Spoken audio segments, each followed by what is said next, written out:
I'm chopping half a cup of walnuts and just roughly chop them. I like a little bit of crunch on my crostata, and I really like how the walnuts work well with the apples and with the Gorgonzola cheese that we're gonna add in a minute.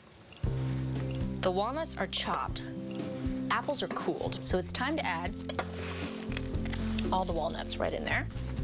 Then we need lemon, and you only need about a teaspoon of lemon zest.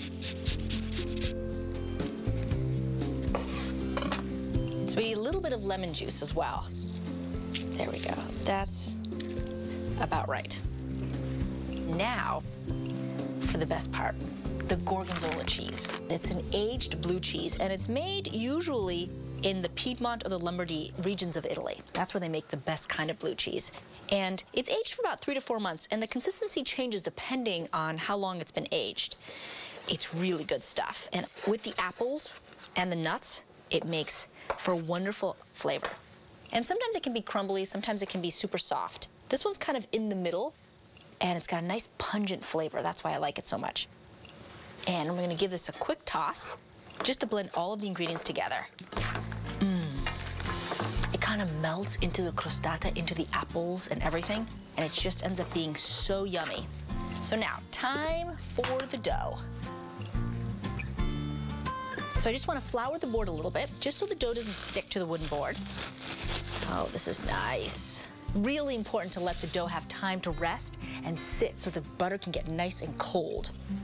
Then a little bit more flour on top of the dough. Grab the rolling pin. And I also want to flour the rolling pin so the rolling pin doesn't stick. And we'll just start rolling out the dough. And see, as you roll it, it kind of spreads the butter throughout, and you can actually see pieces of butter in there. And that's what you want. So that way, when it bakes, it becomes nice and flaky.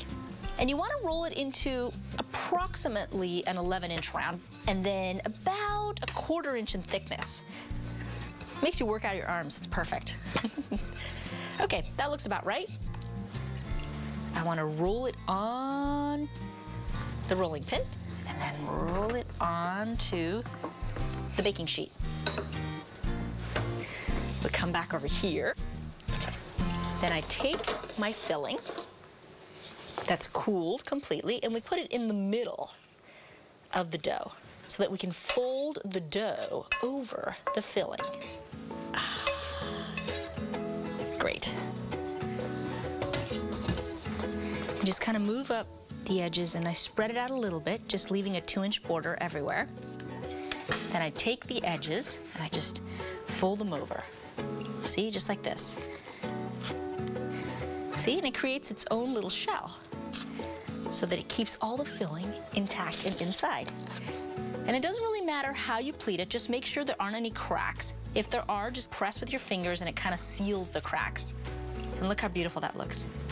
And just brush the sides with the egg wash, just like that. It seals the dough and it allows it to get nice and golden brown. There we go. Okay, so now bake it at 400 degrees for 25 minutes until the edges are nice and golden and the inside's kind of bubbly and the cheese melts into the apples. And then I'm gonna clean up and get my farro cooking. Oozing with 3 different cheeses, this dish is decadent and delicious.